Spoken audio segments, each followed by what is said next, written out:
नमस्कार दोस्तों, आप सबका स्वागत है हमारे YouTube channel KS4 education point में। दोस्तों, अपने पिछले वीडियो में हमने बिहार बोर्ड के कक्षा 12 के हिंदी के प्रथम अध्याय को पढ़ा और समझा। इस वीडियो में अध्याय से संबंधित सभी प्रश्नों को देखेंगे और हल करेंगे। दोस्तों, यह वीडियो आर्ट्स, कॉमर्स और साइंस तीनों फैकल्टी के छात्रों के लिए अति उपयोगी है। आइए इस अध्याय में दिए गए प्रश्नों को देखते हैं। इस अध्याय का सबसे पहला प्रश्न है, अगर हमें वाक शक्ति न होती तो क्या होता। वाक शक्ति अर्थात बोलने की क्षमता। अगर हम में वाक शक्ति न होती तो सृष्टि गूंगी होती और सभी लोग चुपचाप बैठे रहते। लोगों को अपनी भावनाओं को दूसरे के सामने बताने में काफ़ी परेशानी होती। इस प्रकार वाक शक्ति न होने पर सब कुछ होते हुए भी हमारी जिंदगी अधूरी होती। दूसरा सवाल है, बातचीत के संबंध में वेन जॉनसन और एडिसन के क्या विचार है। इस निबंध में निबंधकार बालकृष्ण भट्ट ने दो विदेशी विचारकों के विचार को प्रस्तुत किया है। पहले विचारक वेन जॉनसन है। उन्होंने कहा है, बोलने से मनुष्य का साक्षात्कार होता है, अर्थात जब मनुष्य बोलता है तो उसके व्यवहार, उसकी प्रवृत्ति, उसके आचरण के बारे में हमें जानकारी प्राप्त होती है। दूसरे विदेशी विचारक है एडिसन। एडिसन महोदय का कहना है, बातें सिर्फ दो व्यक्तियों के बीच हो सकती है, अर्थात जब दो आदमी होते हैं तो ही वे एक दूसरे के सामने अपना दिल खोल सकते हैं, और जब दो आदमी होते हैं तो बातें फैलने का डर होता है। इसीलिए असल बातचीत केवल दो व्यक्तियों के बीच हो सकती है। इस अध्याय का तीसरा प्रश्न है, मनुष्य के बातचीत का उत्तम तरीका क्या हो सकता है। निबंधकार बालकृष्ण भट्ट के अनुसार मनुष्य के बातचीत का सबसे उत्तम तरीका है कि मनुष्य स्वयं से बात कर लिया करे। मनुष्य को अपने अंदर ऐसी शक्ति पैदा करनी चाहिए जिससे वह स्वयं से बात कर लिया करे। आत्म वार्तालाप करते रहने से मनुष्य का उसके क्रोध पर नियंत्रण होता जाएगा, जिसके कारण अन्य व्यक्ति को उससे कोई तकलीफ नहीं होगी। निबंधकार बालकृष्ण भट्ट जी का कहना है, स्वयं बात करने से वाणी पर नियंत्रण होगा, जिसके कारण दुनिया में किसी का किसी से कोई बैर नहीं होगा और बिना प्रयास के ही हम सब बड़े से बड़े अजेय शत्रु पर विजय पा सकेंगे और इस प्रकार दुनिया खूबसूरत हो जाएगी। अर्थात जब हम दूसरे से बात ही नहीं करेंगे तो मेरे बातों से किसी को कोई तकलीफ नहीं होगी। आगे इस अध्याय में कहा गया है, बातचीत की विशेषताओं को लिखें। दोस्तों, बातचीत निबंधकार बालकृष्ण भट्ट की एक महत्वपूर्ण रचना है। इसमें उन्होंने बातचीत करने के लिए हमें ईश्वर के द्वारा दिए गए वरदान के रूप में मनुष्य की वाक शक्ति का उल्लेख किया है। उनके अनुसार ईश्वर ने हमें वरदान के रूप में वाक शक्ति प्रदान की है, जिससे हम अन्य पशुओं से बिल्कुल अलग हैं। दोस्तों, इस संसार में कोई भी ऐसा जीव नहीं है जिन्हें मानव के जैसा बोलने की ताकत दी गई है और अपने भावनाओं को प्रकट करने की क्षमता दी गई हो।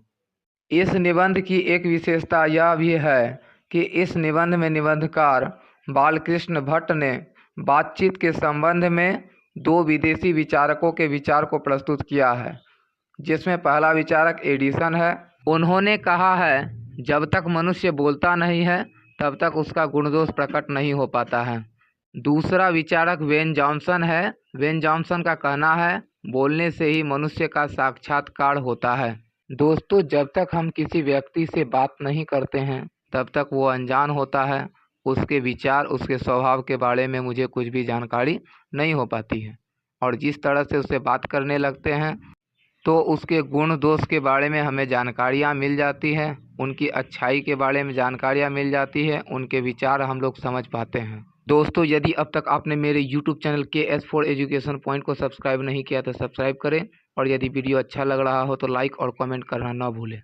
दोस्तों, मैं पुनः आप लोगों को याद दिलाना चाहता हूं, यह वीडियो साइंस, कॉमर्स और आर्ट्स तीनों फैकल्टी के छात्रों के लिए अति उपयोगी है। आगे इस अध्याय में पूछा गया है, स्पीच और बातचीत में क्या अंतर है। निबंधकार बालकृष्ण भट्ट के अनुसार स्पीच और बातचीत में बहुत अंतर है। बातचीत के द्वारा हमें अपने विचारों को स्वतंत्र रूप से दूसरे के सामने प्रकट करने का पूरा मौका मिलता है। बातचीत में प्रायः बोलने और सुनने वालों की संख्या बहुत कम होती है। बातचीत करके लोगों को काफ़ी सुख मिलता है और बातचीत करने का प्रायः कोई विशेष उद्देश्य नहीं होता है। लेकिन स्पीच में बोलने वाले एक होते हैं और सुनने वाले बहुत सारे होते हैं। साथ ही स्पीच एक निश्चित उद्देश्य को लेकर दी जाती है, जिसमें बोलने वाले सुनने वाले के ऊपर धाक या प्रभाव जमाना चाहते हैं। इस प्रकार बातचीत और स्पीच एक दूसरे से बिल्कुल ही अलग है। दोस्तों, इस अध्याय का छठा सवाल है, आर्ट ऑफ कन्वर्सेशन से आप क्या समझते हैं? इस सवाल का जवाब हम सवाल से ही देख सकते हैं। आर्ट अर्थात कला, कन्वर्सेशन अर्थात बातचीत अर्थात बात करने की कला को आर्ट ऑफ कन्वर्सेशन कहते हैं। यूरोप के देशों में बात करने की एक हुनर होती है जिसे गोष्ठी या आर्ट ऑफ कन्वर्सेशन कहते हैं। इसमें चतुराई से ऐसी बातें बोली जाती है जिसको सुनकर कान को एक विशेष प्रकार का सुख मिलता है। सातवां सवाल है, राम रमौवल का क्या अर्थ होता है? दोस्तों, राम रमौवल का शाब्दिक अर्थ हंसी मजाक वाली बातें होती है।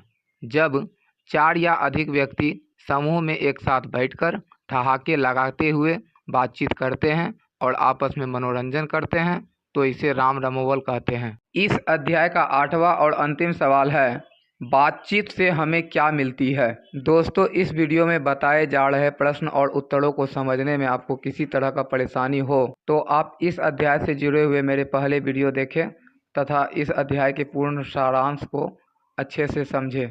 मैंने इस विषय के पहले वीडियो में अध्याय का संपूर्ण सारांश बताया है और उन्हें अच्छी तरीके से समझाया है। उस वीडियो को देख लेने के बाद आप लोगों को प्रश्न और उत्तर समझने में किसी भी तरह की कोई परेशानी नहीं होगी। आइए चलते हैं इस प्रश्न के उत्तर की ओर। दोस्तों, बातचीत करने से मन तथा शरीर का थकान दूर हो जाता है।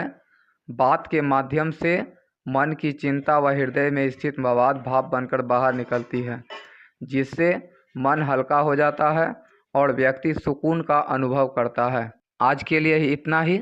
अगले वीडियो में मैं इस अध्याय से जुड़े वस्तुनिष्ठ प्रश्नों को लेकर के आपके बीच उपस्थित होऊंगा। तब तक के लिए बहुत बहुत धन्यवाद।